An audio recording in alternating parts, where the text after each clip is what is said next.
আমার প্রিয় বন্ধুবান্ধব, প্রিয় ভাই বোনেরা এবং উপরের সিনিয়র কিছু ইউটিউবার ভাইরা, আপনাদের সকলকে আসসালামু আলাইকুম রহমতুল্লাহি ওয়া বারাকাতুহু। আমি বরাবরের মতো আরেকটি ভিডিও নিয়ে হাজির হয়েছি। এটা হচ্ছে আমার জেএসনক চ্যানেলের প্রথম ভিডিও। লং লেন্থের আর কোনো ভিডিও আপলোড করা হয়নি, যদিও এর আগে ফানি কমেডি ভিডিওগুলো শর্ট ভিডিও আকারে আপলোড করেছি। এটা আমার ফার্স্ট টাইম লং লেন্থের ভিডিও। আমি রাস্তাপথে যাওয়ার সময় এরকম একটি বাগান দেখতে পাই। দেখার পরে আমি এলাকার জনসাধারণকে জিজ্ঞাসা করলাম যে ভাই, এই বাগানটিতে আমি কি ভিডিও করতে পারবো?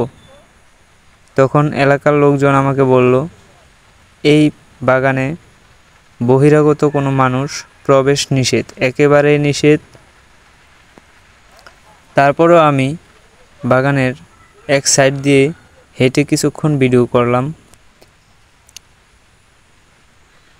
এইখানে আসার পর আমি একটা মায়ার মাঝে পড়ে গেছি, কেননা এই পেঁপে বাগানে প্রায় 1000 খানেক পেঁপে গাছ আছে, যাতে খরচ করা হয়েছে নাকি 2 লক্ষ টাকা। আর পেঁপে গাছগুলোতে আপনারা দেখতে পাচ্ছেন কিভাবে ঝাঁকে ঝাঁকে পেঁপে ধরে আছে, ঝাঁকে ঝাঁকে মাছের মতো এই পেঁপে গাছগুলোতে গোড়া থেকে আগা পর্যন্ত সারিবদ্ধ হয়ে ঝাঁক বেঁধে আছে পেঁপে। বন্ধুরা, রাস্তার পাশ দিয়ে যাওয়ার সময় আর থাকতে পারলাম না, এসে পড়লাম পেঁপে বাগানের ভিতরে। যা বলে বলুক, পিছে লোকে কান দেব না, পিছে কথায়।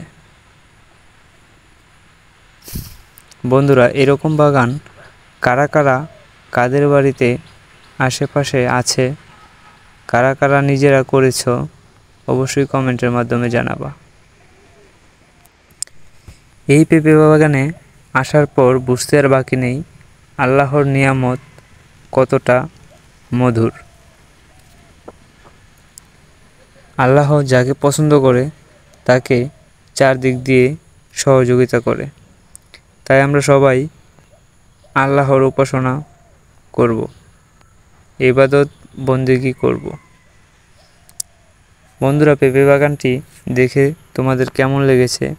পেঁপে বাগানটির দৈর্ঘ্য প্রস্থ মিলিয়ে প্রায় অনেকটুকু জায়গা, সেটা আমি পরিমাপ করতে বা আইডিয়া করতে পারছি না এই মুহূর্তে। তবে আমার হেঁটে যেতে এই পাশ থেকে ওই পাশ প্রায় 5 মিনিট সময় লেগে গিয়েছে। তোমরা যদি এই পেঁপে বাগানের ঠিকানা জানতে চাও তাহলে অবশ্যই কমেন্টে বা ইনবক্সে নক করবা, আমি তোমাদের ঠিকানাটা বলে দেব। তোমরা যদি কেউ আসতে চাও, এটা হচ্ছে নরসিংদীর ভিতরে। নরসিংদীর ভিতরে যদি তোমরা এই পেঁপে বাগানটি কেউ দেখতে চাও বা আসতে চাও বা আইডিয়া নিতে চাও কি করে এই পেঁপে বাগানে সফলতা অর্জন করেছে এই কৃষক, তার কাছে মত বিনিময় করতে চাও, তাহলে অবশ্যই আমার কমেন্টের মাধ্যমে নক দিবা। তখন আমি তোমাদেরকে ঠিকানাটা দিয়ে দিব। তোমরা ওইখানে এসে ওই স্থানীয় পেঁপে বাগানের মালিক, যিনি এই পেঁপে বাগানটা করেছে, তার সাথে যোগাযোগ করবা।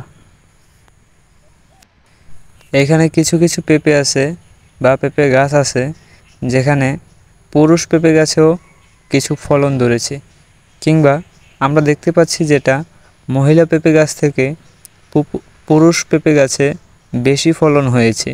যদিও পুরুষ গাছে যেই ফলনটুকু ধরেছে ওই সকল পেঁপে একটু সাইজে ছোট হলেও তাও অনেক ধরেছে মহিলা গাছের তুলনায়। তো তোমরা দেখতে পাচ্ছ এইটা হচ্ছে মহিলা গাছ। এখানে যেই পেঁপেগুলো ধরেছে একই ডগায় একটাই ধরেছে। আরও দেখাচ্ছি আমি, এটাও পুরুষ গাছ, যেটা আমরা দেখলে চিনতে পারি একই ডগায় অনেকগুলো পেঁপে। আসলে এখানে মহিলা গাছের তুলনায় পুরুষ গাছগুলো বেশি। এটা হচ্ছে মহিলা গাছ। তো বন্ধুরা, ভিডিওটি যদি ভালো লাগে অবশ্যই একটা সাবস্ক্রাইব করে একটা লাইক করে পাশে থাকবা।